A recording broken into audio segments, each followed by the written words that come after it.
Ladies and gentlemen, peace of Allah be upon you. Bismillahirrahmanirrahim. Assalamu alaikum warahmatullah. Idoo cashiro fara badan aan soo baranay waa buugagtii kala duwaneed Somali Star Online Training barashada English and ICT. Idoo cashiro fara badan hore aan u soo qaadanay waana step by step. Ardayda kala duwan meel walba adduunka aad ka joogtaan waana very important taasi. Cashiradeenii taxana ayaa la wada socon doona miyigaanka ahaa waana muhiim jiddan Somali Star Online Training barashada English language oo professional classroom-ka fadlan email u soo dir adigana ha lagu soo casumo marka invite baa lagu soo siinayaa kadibna join baa soo samayn doontaa classroom-ka toos soo fariisan doontaa waana cashiradii taxanaha Somali Star Online Training ida cashiro fara badan aan soo qaadanay haddii kale Facebook page-keena soo gal Somali Star Online ku soo qor kaliya page-keena ku keenaya waana muhiim jiddan taasi ama www.somalistaronline.blogspot.com halkaa video exam exercise iyo cashiro kala duwan question and answer way nagu wada jiraan ardayda qaybta dhexe qaybta sare iyo qaybaha kala duwan baa halkaas la sii mariyaa waana muhiim jiddan waana injineer waxaan baray casharadiisii miyigaanka iyo taxanaha ida cashiro fara badan hore aan u soo qaadanay ardayda kala duwan meel walba adduunka aad ka joogtaan waa casharadeenii taxanaha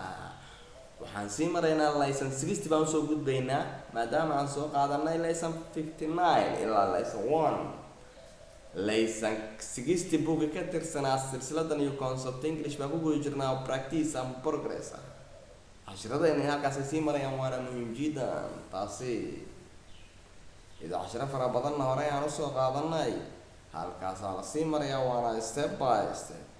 hadda tallaabaan soo qaadi doonaa iyadoo cashiro fara badan ardaydan ay horey usoo arkeen ardayga markuu buugga haysta iyo cashiradan kasii faa'iidaysan doonaa wuxuuna la soo xiriiri doonaa somalistaronline.blogspot.com wixii fariin halkaas aan isku weydaarsan doonaa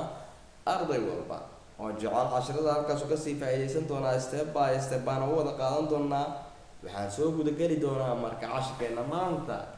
www.facebook.com/somalistaronline halkaa kusoo qor ama www.somalistaronline.blogspot.com kaa doonti soo qor halkaas soo gal markaa ida cashiro fara badan ardayda ay kasoo faa'iidaysteen hadba tallaabo lesson 60 cashirka lixdanaad the future waa mustaqbalka the future maxay tahay macnaha mustaqbalka cashirkeena wuxuu ka sheekeynayaa faaliso at the village fair carwo xaafadeed at the village fair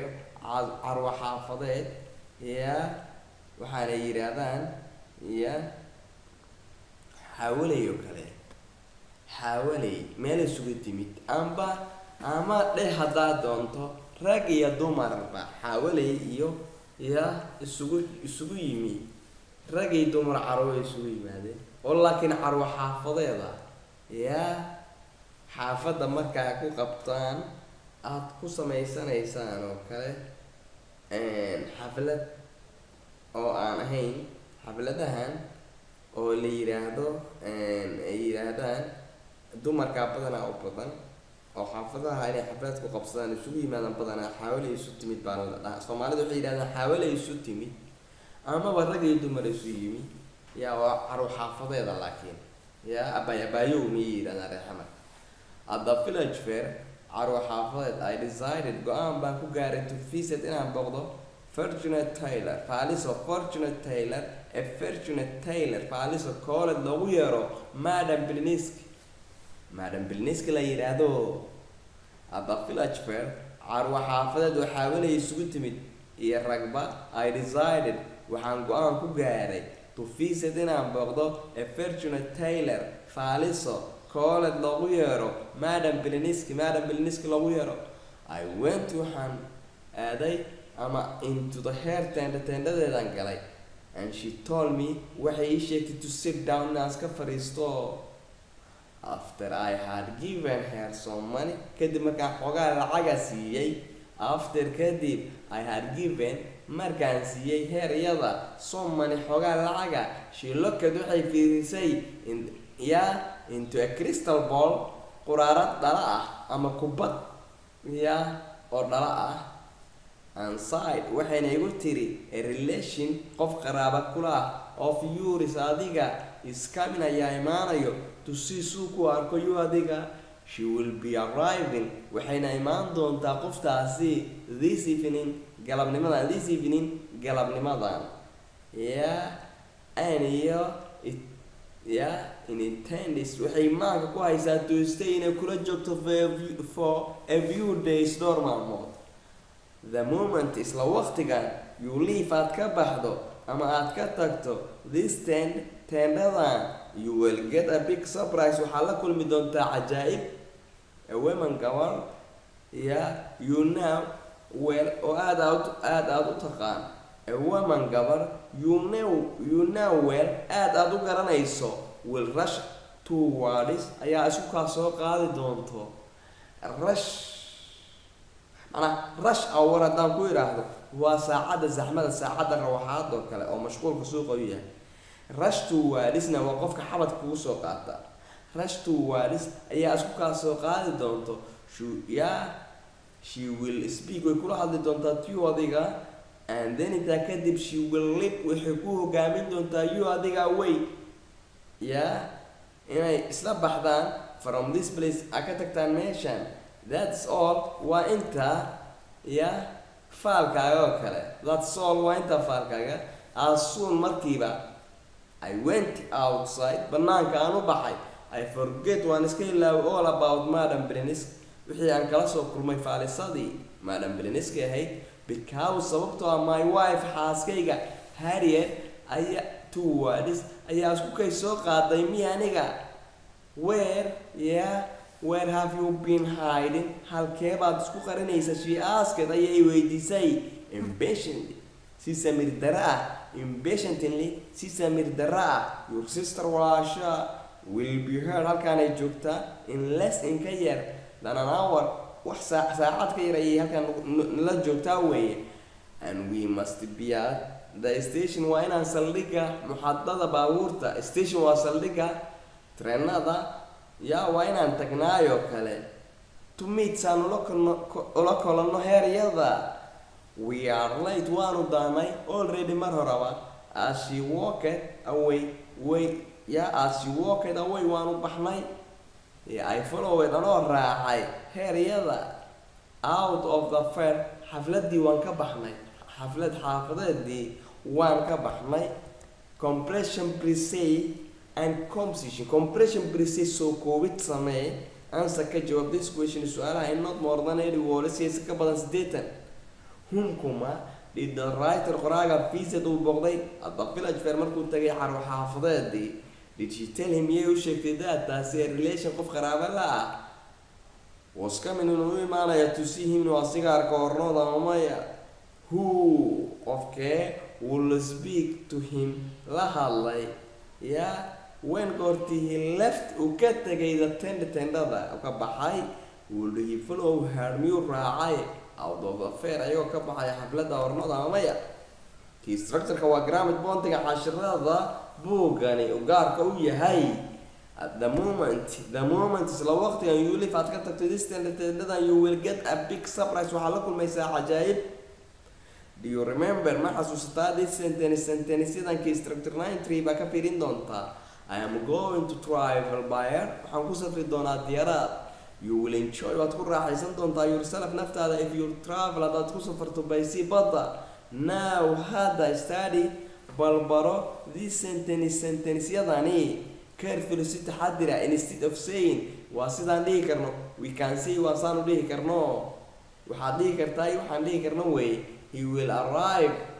tomorrow. He will arrive wuxuu imaanayaa tomorrow beri waxaa kaga fudud he is arriving tomorrow beri wuu imaan doonaa. He will come at wuxuu imaanayaa 4 o'clock afarta. He is coming at 4 o'clock saasaa kasii fudud. She will leave in 2 days time. She is leaving waxay joogaysaa in 2 days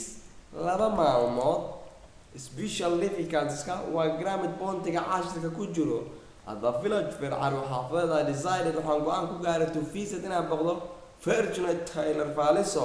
compare balbar dhig ku sameey special difficulties-kii today aan kusoo aragnay. instead of saying waxaa kaga habboon inaad tiraahdo instead of saying waa saad dhihi karto it's better waxaa ka wanaagsan to say inaad tiraahdo we went waxaanu tegaynaa to the fair carwo xaafadeed in the village ee xaafadda waxaa kasii wanaagsan we went waxaanu aadaynaa to the village fair carwo xaafadeed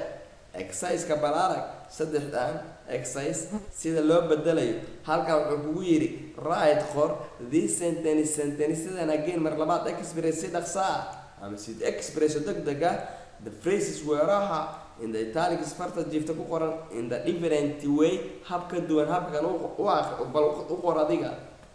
the dining room qolka cunnada in our schoolkeena is a very large aad buu u weyn yahay waxaad u qoraysaa iska ilaali our school dining room qolka schoolkeena our baa ka soo hormarinaysaa he told us uu noo sheegay a story about a ghost sheeko ku saabsan horarka ama arwaaxda shaydaan